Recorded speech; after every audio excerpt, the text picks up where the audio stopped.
Right, hello Andy, my name's Dylan. I was a resident of the hostel upstairs, home grant, 2019. Through different life circumstances, I ended up homeless with nowhere to go. So I was made up to get the residency. And through being there, I come down to Local Solutions, Ames, and I work with Sue and John and Alicia. And they sort of got me on the right path to be able to sort myself out. So fast forward 2 years, I'm now here interviewing you. Okay. Would you like to introduce yourself? Tell me a bit about yourself. Okay, thanks, Dill. Andy O'Connor. Yeah. I'm a Detective Superintendent with Merseyside Police. I work within the FIB, so our Force Intelligence Bureau, the lead for crime. But also, I'm also the force lead for County Lines. So, County Lines being our approach to taking exploitation and vulnerability out of the drug dealing.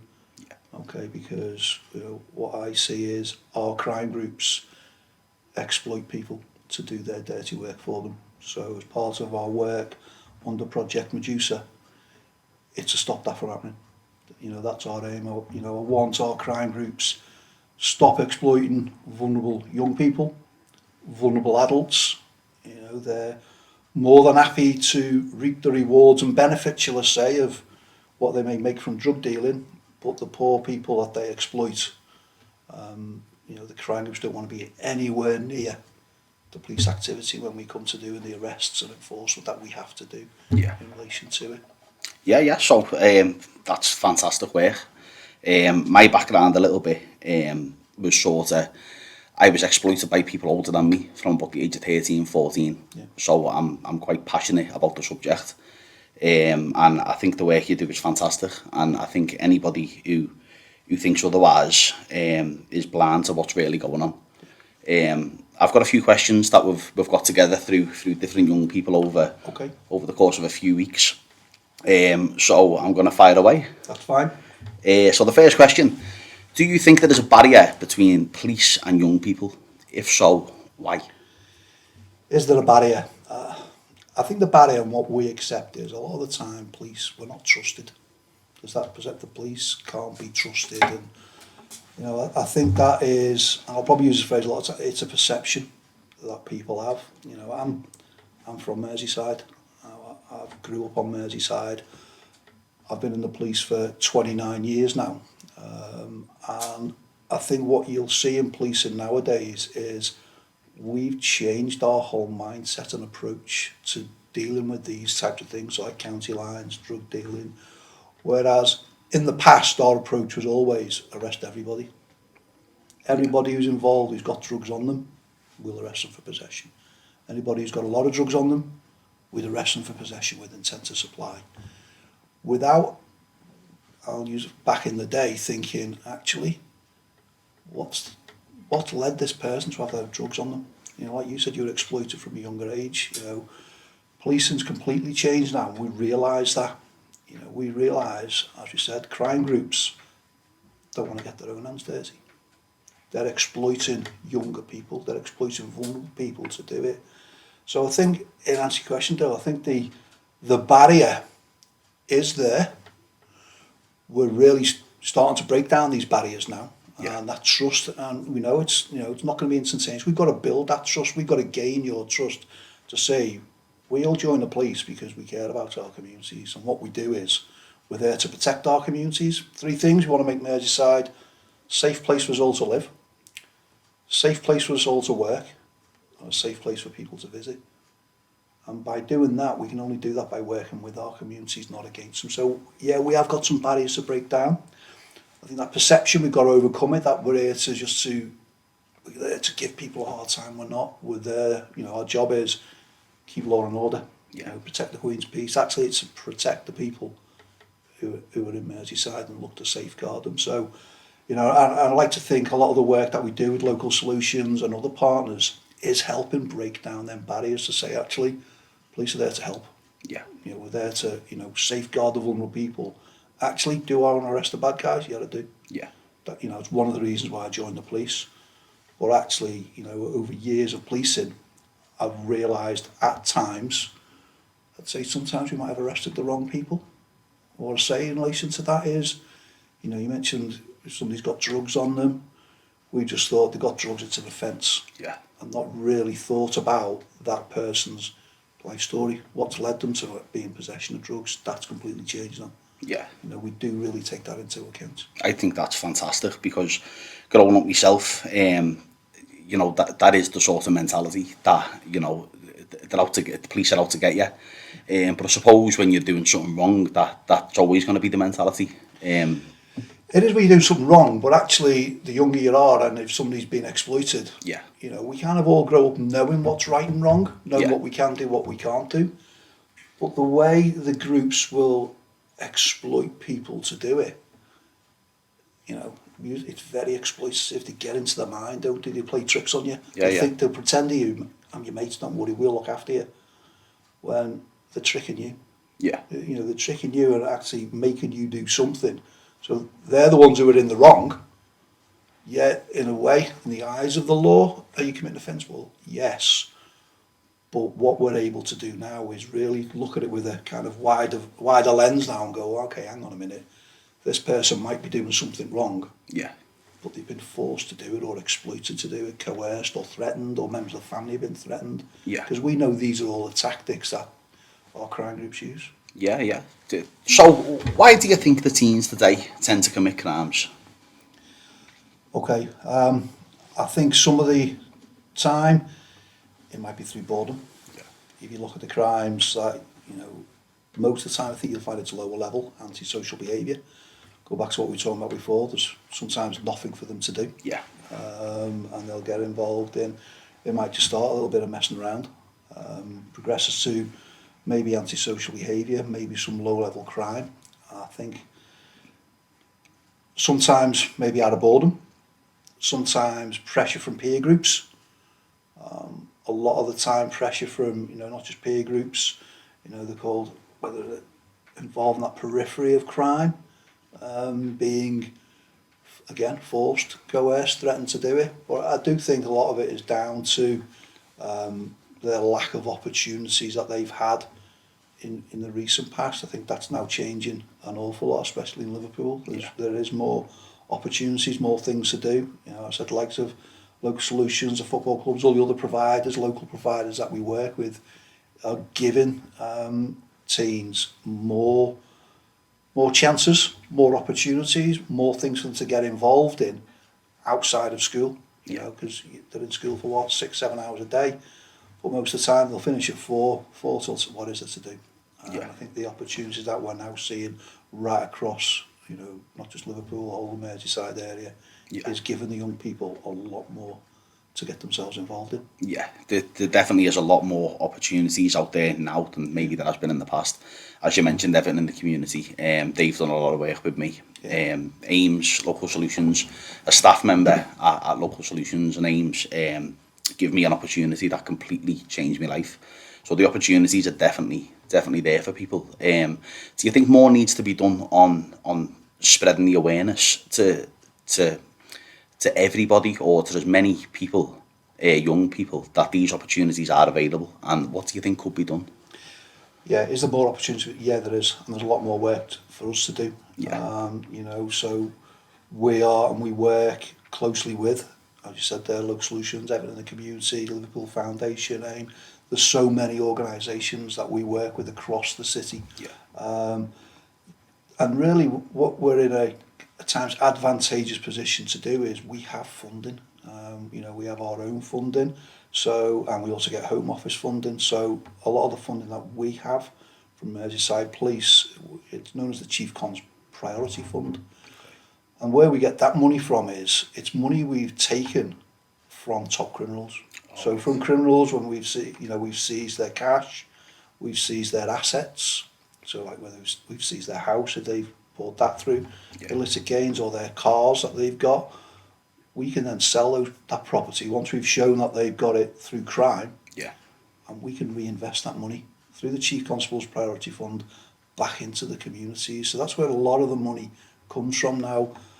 At times the public don't know that, and the youth don't know that's where the money's come from. Is that the right thing to do? Absolutely it is. You know, these criminals they've preyed on communities, they've preyed on vulnerability, they reap the rewards they've seen, they've got away with it for so long.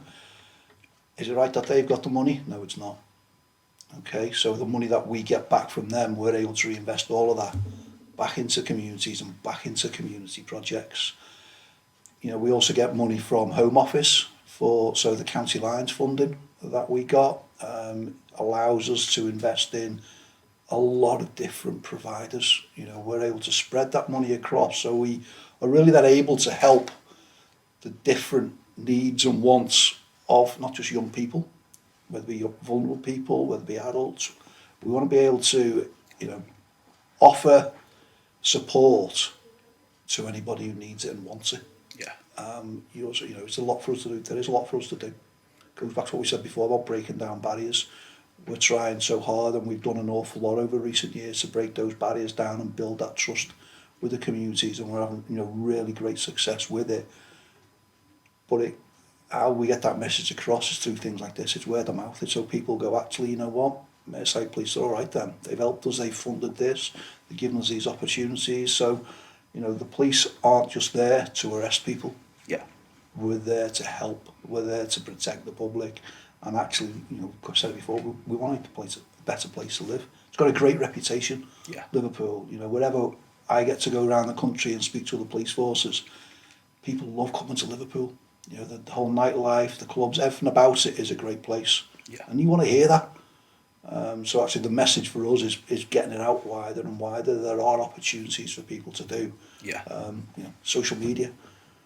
I don't use social media, but there's plenty of things on there that, you know, the word of mouth can get spread about what's available for people. Yeah, I think obviously funds and organisations, what the police are funding, clearly is beneficial and is working for a lot of people.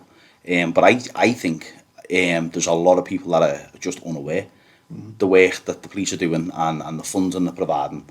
And I think that's probably the reason it's a little bit more difficult to break down the barriers, because of a lack of awareness. Yeah. So I think, you know, it's interviews like this, or, you know, conversations like this that will reach people, hopefully will start changing perspectives. Yeah, and, you know, the important thing is it's not about us getting the message out, Merseyside Police are great. It's not about that. Actually, the important thing for all the work that we do for the community is it's right for the community, it's right for the families, and it's right for those individuals that we help. Do you give reduced sentences to when you know somebody's been forced to sell drugs, so county lines? Okay. So do we give reduced sentences? I think what I'd say is we don't look to sentence or charge or convict somebody who's been forced to do it. Again, it's a bit of a misconception that people might have, is we look to criminalise everybody. Yeah. As we had the conversation before, I think in the past, the whole ethos around policing many years ago was if you had drugs on you, you'd also get charged. Yeah. I think now there's a lot of work being done to prove and to show somebody's been forced to do drugs, and if we're able to, you know, from what that person tells us and from the inquiries that we'll do, if we're able to evidence the fact that an individual has been forced, threatened to deal drugs, we absolutely will not look to criminalise them. We want to help them. Yeah. You know, it's that the whole thing of, are they a victim or are they an offender? Yeah. The mindset's changed from people being they're all offenders to actually there's an awful lot of victims in this. So I think my answer there will be we don't look to criminalise them at all. Yeah. And there's opportunities that we have, you know, through the providers here, through Operation Stonehaven, which is our whole safeguarding element of our county lines work. You know, we probably fund over 25 different providers who are able to give support, offer education, offer training. There's a number of deferred charging programs that now go on. Now, a deferred charging program, what we look to do there, if at times we have no choice but somebody would get charged. Yeah. But what we're able to do is present a case ourselves to the judge and effectively say, don't sentence this person.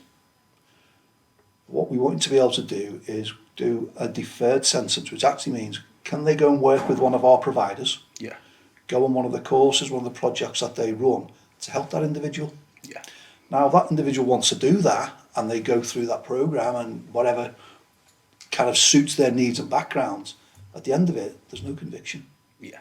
And if there's no conviction, what we're not doing is we're not hampering your future life opportunities. Yeah. Which again, from police, but we now realise at times, by charging and giving somebody a conviction, so it's with them for a long time, it's with them for life, isn't it? Yeah, yeah, yeah. And it hampers them when they want to get their life back in order, when it comes to getting a house, getting a job, Yeah. all things like that. So again, we do a lot of work to be able to show and evidence the fact that somebody is a victim Yeah. here, and we don't want to prosecute you.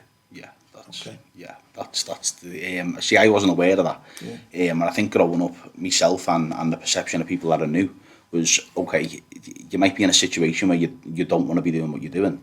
You get arrested for it, you go to jail, you've got a criminal record. Yeah. What you do then, you come out of jail and you start doing the same thing, and you're just stuck in that cycle. No, absolutely. You know, these things, those are the deferred charging programs that we brought in. They're only recently, Yeah. probably in the last couple of years that we've been able to provide that. So, and I think it's absolutely the right thing to do. Yeah. For those people who've been forced to commit a crime.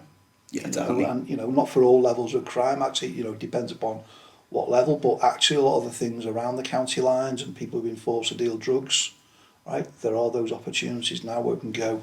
We don't have to charge them. We don't have to convict them. They don't have to go to jail or young offenders. Yeah. Actually, they can go on a support program, Yeah.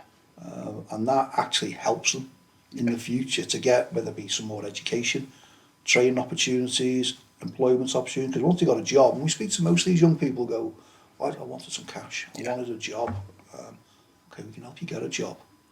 You can earn your money, Yeah. and then you don't have to kind of constantly look over your shoulder thinking, are the cops coming to get me? Yeah, yeah. And that's what we want to be able to help do. Yeah, that's I think that's vital to changing things, and I think that's the right approach. So I think that's good for people to know, and to spread the awareness of that is going to be really good in changing the way things are. Please.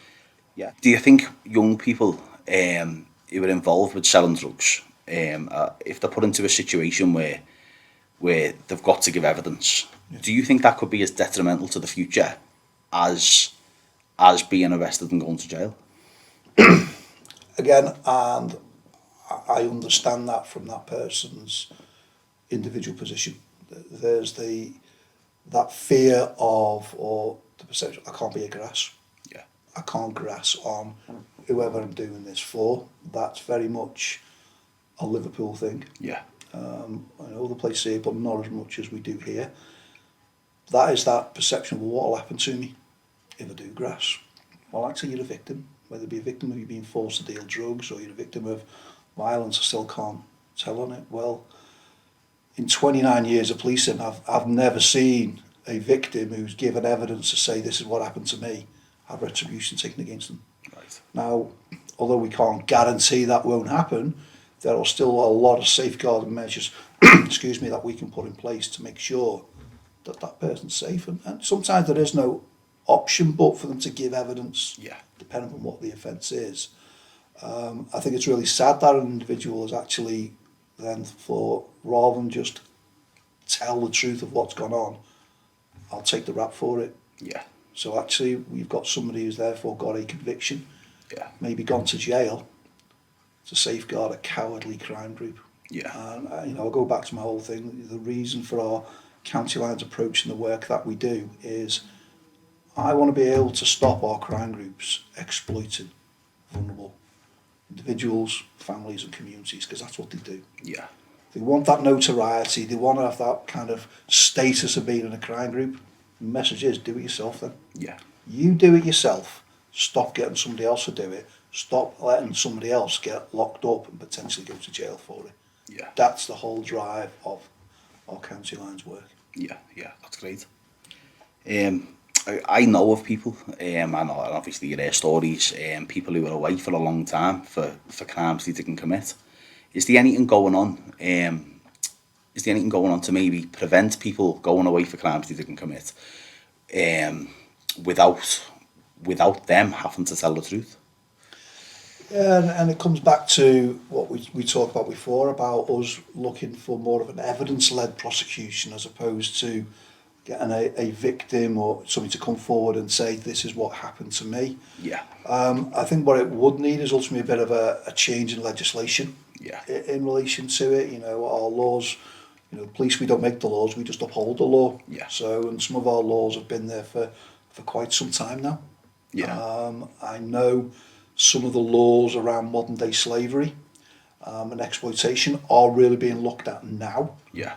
because, you know, if somebody's been forced or exploited or moved by a crime group round, you know, you are committing offences of, you know, slavery, modern day slavery and things like that. And if we start using that legislation more, and that's being worked on now by government to make us be able to charge crime groups with those types of offences, Yeah.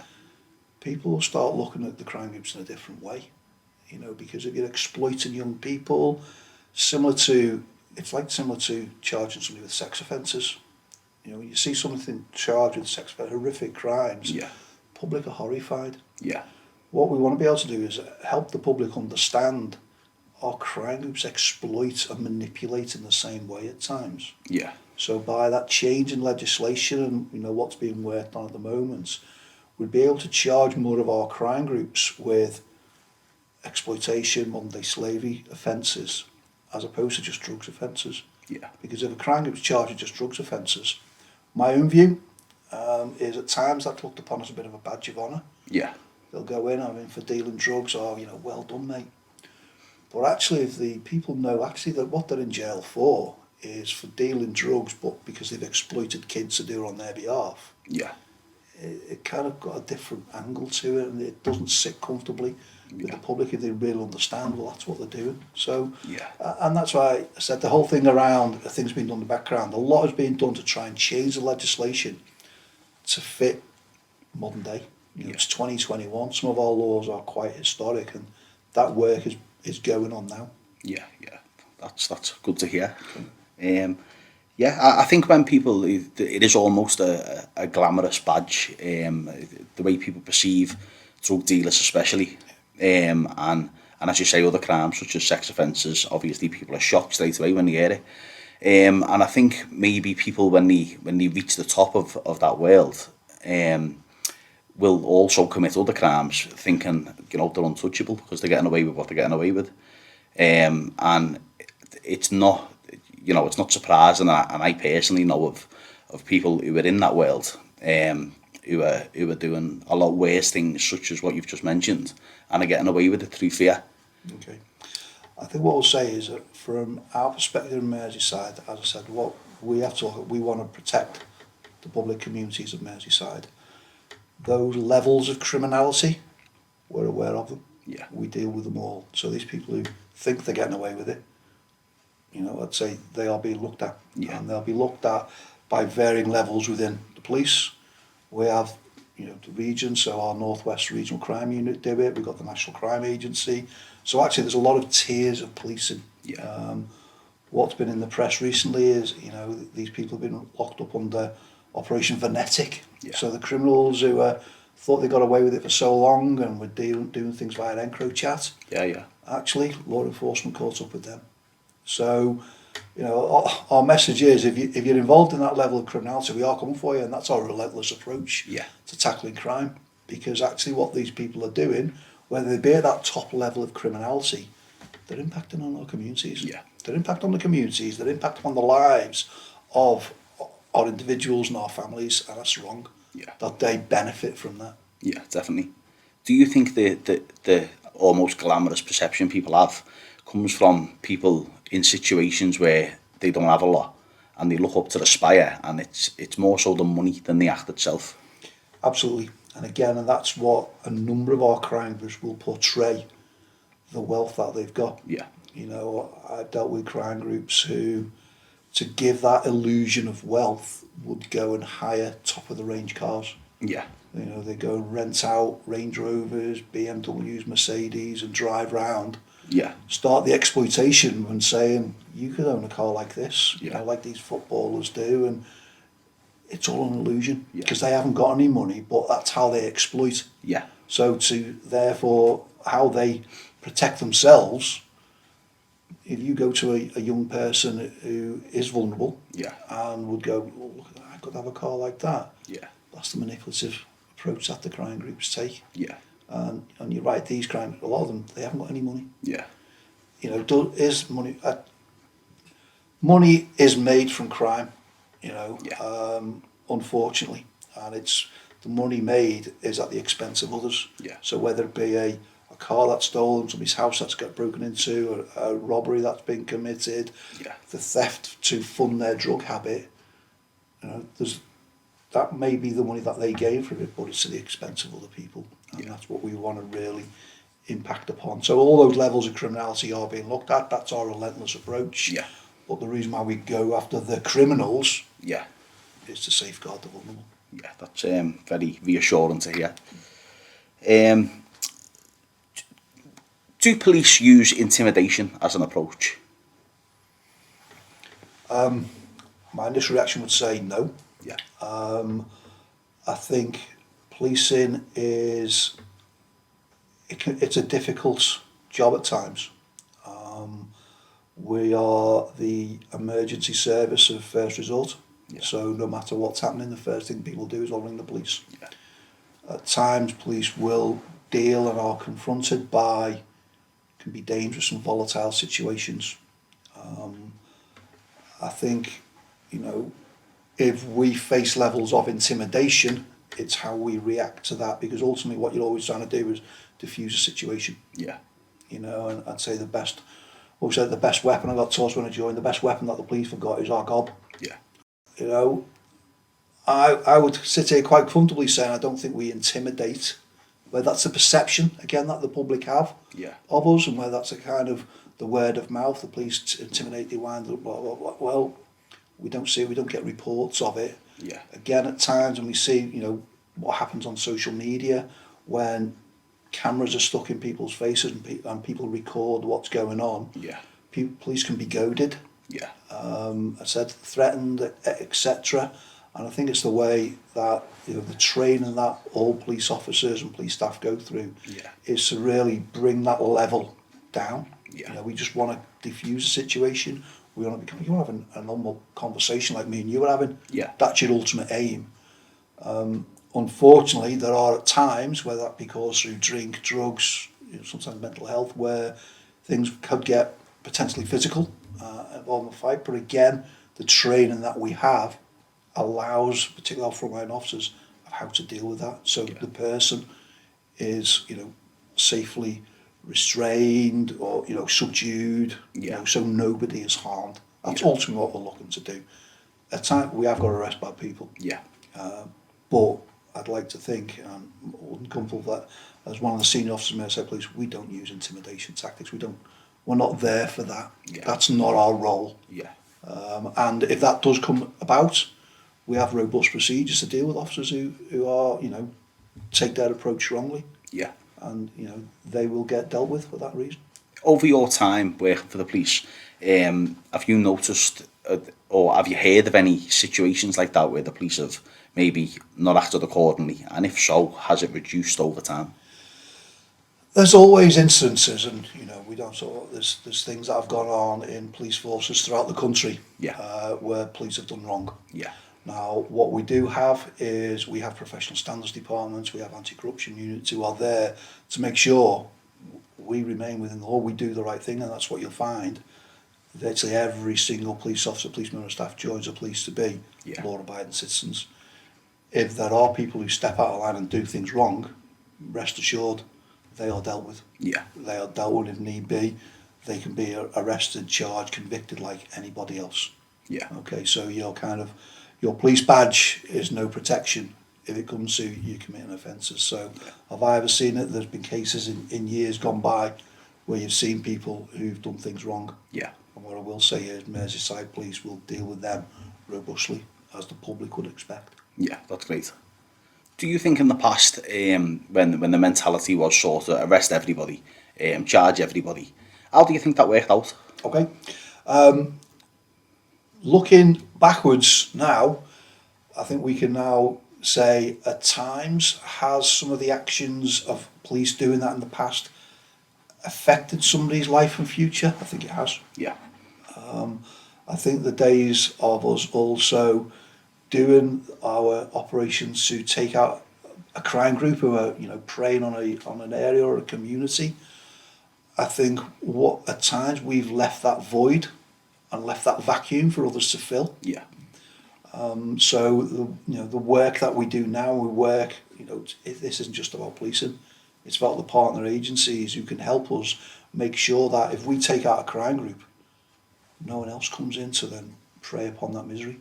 Yeah. And take over the graft or whatever phrase we want to use, because I think what we've got to look at in relation to the activity that we do, especially when we're talking county lines or drug dealing, is the work we do with the drug users. Yeah. Drugs works quite simply, it's demand and supply. Isn't it? There's a demand for a commodity, someone's going to supply it. Definitely. So I can take out as many drug dealers are there, Yeah. but if we're not doing any work or not helping the users, Yeah. somebody else is going to step in. Yeah. So I think the important work that we do now, not just us, and again, times I'll say, Dill, we hide behind the badges of the providers. Yeah. So, through Operation Adder. So again, Home Office funded, which helps, the drug dependent people get clear of their drug addiction. If they want those support services, we are able to signpost them to it. We do the same with our county lines work.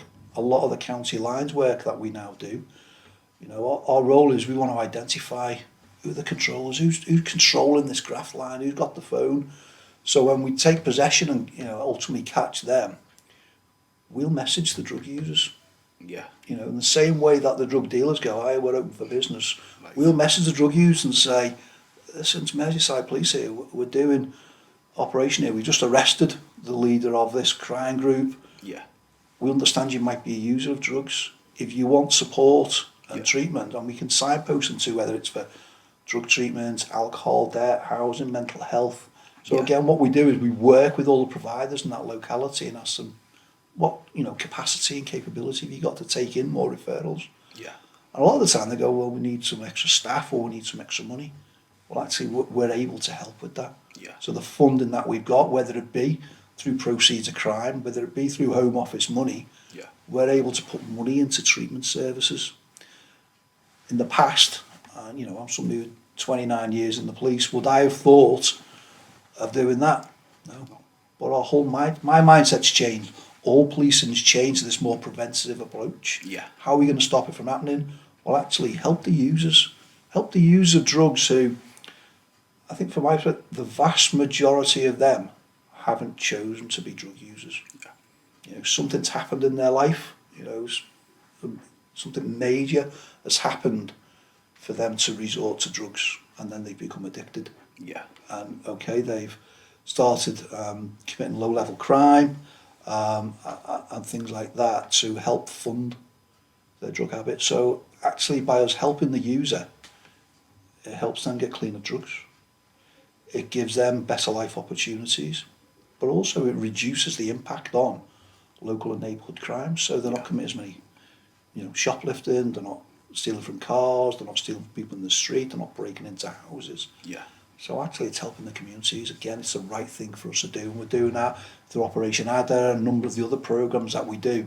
It's the right thing for us to invest money in. Yeah, that's I personally think that's amazing, because I think the mentality or the perception of what people see the police as is always sort of been us and them, or us v them, and I think by doing them things and showing you're willing to help people and give people opportunities who might be in a situation where they think they've got no way out, is, I think, the best way to tackle these problems.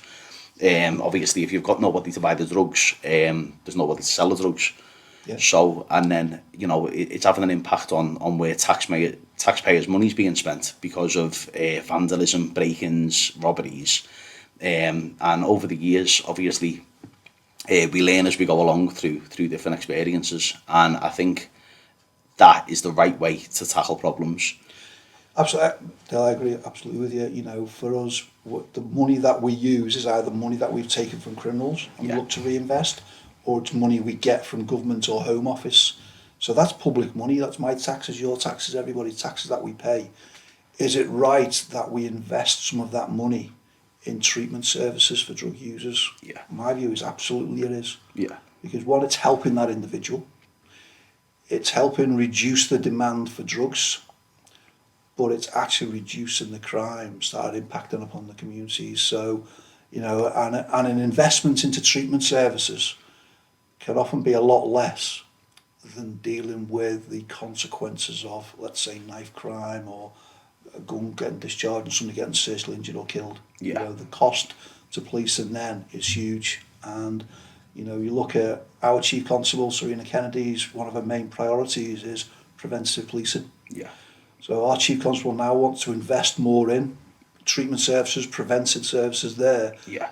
to help these people, because actually by stopping the crime committing in the first place, we're able to reinvest our money and spend our money in other areas of policing. It's the right thing to do. Yeah, definitely, I agree. So I want to talk to you a little bit about cannabis. Okay. I personally know a lot of people, whether they have an addiction or not, it's almost it's a daily habit for a lot of people that I know.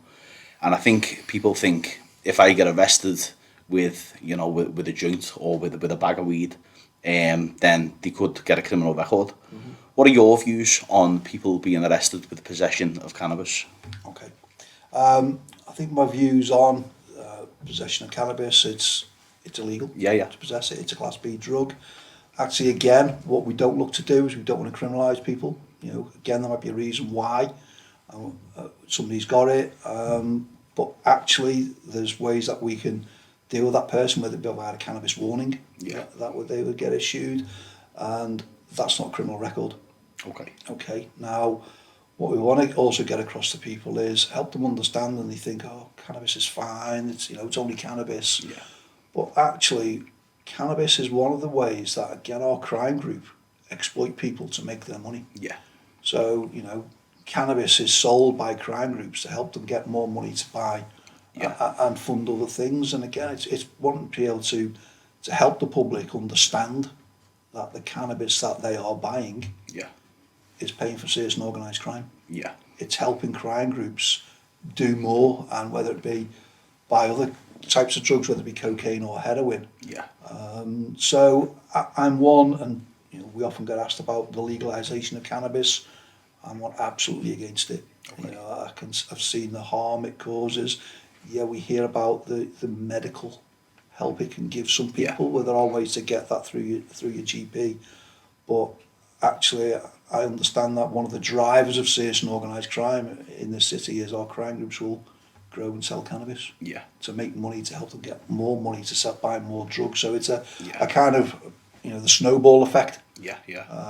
So it's an offence to possess it. As I said before, we don't make the law, we just uphold it. We don't look to criminalise, and if somebody's caught in possession, they've never been in possession of a drug before, they look at a cannabis warning. But if they keep on getting seen walking down the road with drugs, or there's a reason for them to be stopped and searched by the police if they're found in possession, the law says this is what we have to do. As I said, we don't make the rules, we just have to follow them, unfortunately. Which I think is fair enough. If people have had the warning, then people can then make their own decisions to act a little bit more appropriate in them situations. Now, I don't know about you, but I think I'm asking you a lot of questions, and the answers are all pointing to the direction of helping people. And I wasn't aware of that, and I think that's probably why people have got such maybe a negative perception of the police, because of what the thinking is actually happening is wrong or is outdated. Yeah, and I tell you, it is wrong, it is outdated, and the whole thing we discussed before, it's a difficult job that we have to do at times. Okay, but actually, what are we there for? We're there to make this place where we all live and work a safe place to be and visit. That's what we want. We're there to safeguard and work with our communities. From a policing perspective, the phrase that they use is, we police by consent. Okay, the public allow us to police, but we need to do it with communities at times. So we've still got work to do to build that trust in communities. We understand that, build a trust with the youth. One of the reasons why we're here today. But actually, that's exactly what we want to do. We want to break down the barriers break away the misconception about what we're about is, we're here to help. Yeah. We're here because, we care. Yeah. We care about what we do. We care about the community. We care about individuals. If you overstep the line, actually, we'll use the powers that we've got Yeah. and arrest people, and we will convict people if we need to, but only if we need to. Yeah. If there's opportunities to give somebody, rehabilitation, a helping hand to get down a different path and make a different life choice, that's what we want to do. Yeah. That's absolutely what we want to do. Yeah. I think that's the way things need to be and the way things should be. And I don't think people really look at it from the point of, we live in England, we're very lucky. Our jurisdiction is there to allow us to have the society that we do. Yeah. And I think, more people realise that the more the perception will be changed. It is, and we talked about before, Liverpool has got a fantastic reputation. Wherever we go in the country, people love visiting Liverpool. Yeah. Whether it be the nighttime economy areas with the Albert Dock, with the football clubs, especially even Evertonian. Of course. But actually, we've got that good reputation, and we want to keep that good reputation. Yeah. There's certain areas and there's certain crimes individuals we need to deal with. Well, actually, relentlessly, we will continue doing that. But we want to work with the public, get the public on our side, and help them understand how crime groups operate, how they prey upon vulnerability. And helping, we want to build community trust. We want to build community resilience, help communities sort out issues that they may have. Yeah. Because, the vast majority of the public who live out there are all decent, law-abiding people. Yeah. It's a small minority who cause the issues, and we want to work with the communities, help them with, being able to put often money on the table with our community cashback fund that we're able to do, to put youth groups in place, to put provisions for the young people to do of an evening, to help whoever's out there who wants some help to do that. And we're doing that so much more and more. There's still work to do. I take on board what you said before. We need to get that message out more. Yeah. And we'd look to the likes of yourself, say, tell us how we do it. I think things like this helps. Definitely. This is the first time I've done this, but actually we want that feedback. Give us the feedback about what the people want from the police. Yeah. And we'll strive to do it. Yeah, that's fantastic. Okay. Is there anything you'd like to ask me, or is there anything you'd like to ask anybody watching this? Okay, I'll throw it over to you then and say what's the best method of us being able to get that word out there that actually Merseyside Police are here to help you. We're not here to give you a hard time. We're here to safeguard vulnerable people. We're here to look after our communities. Okay. We want to help the young people of today. Yeah. How do we get that message out? But what I think Merseyside Police could do is to spread awareness. You're doing the right things in terms of different organisations to get the help to young people what needs to be there. Spreading awareness maybe through social media. Obviously, I think there's a level of professionalism in social media accounts for the police. So I'm not too sure how you go about doing that. But I believe, as long as you continue to do the work, what you are actively doing now, and you stand by your promises of what we've spoke about, I think that's the best and most effective way to do more. I think that's a really good answer. For us it's a kind of put our money where our mouth is, isn't it? Yeah. Say we care, say we mean it, we can put the money on the table type of thing, but we've got to follow that through. Definitely. And make sure that while we're able to, we continue to fund organisations like Local Solutions to help people like yourself. Yeah. It's absolutely the right thing to do. And what we'll always do as an organisation is through the Chief Constable's Priority Fund, when we take that money off the criminals, make sure we reinvest it back into the communities, back into these types of projects. That's the right message for us to get out. If it was to say, what social media platforms are people using nowadays, what are the best ones for us to really get up on? It's Instagram and Facebook. I think Instagram and Facebook are the biggest. I'm on Instagram and Facebook for the majority of the day sometimes. Right. But yeah, everybody's on young people, Instagram, Facebook.